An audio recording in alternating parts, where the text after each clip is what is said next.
The U.S. and its allies have spent billions of dollars in assistance to Ukraine since Russia invaded the country in February of last year. Now, those dollars are racking up as support for the war-torn country is now slipping, and some lawmakers are using that wavering support to urge the Biden administration and Congress to stop sending aid to Ukraine. 11 News reporter Christopher Salas is live in our Washington bureau.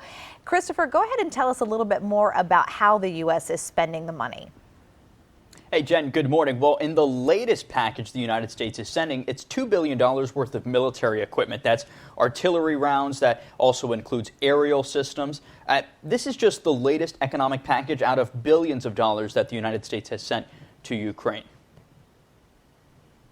As the war in Ukraine enters a second year, the U.S. and allies are boosting aid to the devastated country. The United States has been supporting Ukraine not just for the last year, but for the better part of almost a decade. Since Russia invaded Crimea in 2014, Ukraine had received about $54 billion in U.S. aid. But after Russia attacked Ukraine a year ago, Congress approved $113 billion in economic, humanitarian, and military aid. The Biden administration added to that Friday, approving a new $2 billion weapons package. It's not just the United States alone.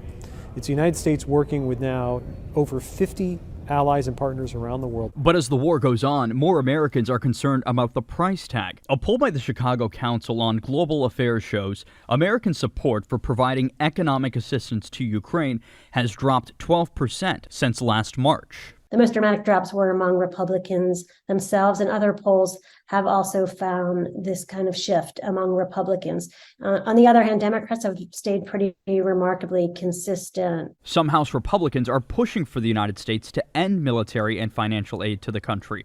But some Republican leaders say the U.S. should be doing more. My only criticism of the administration in our country so far is they haven't seemed to provide the weapons that are needed fast enough. This is not charity. It's about not only deterrence of future Russian aggression in Europe, against Ukraine or against NATO.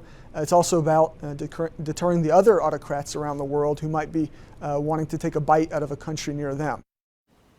So when we look at total aid sent to Ukraine, the United States dwarfs every other country. However, when we compare it as a percent of GDP, the United States is behind NATO-allied Estonia, Latvia, Lithuania, and Poland.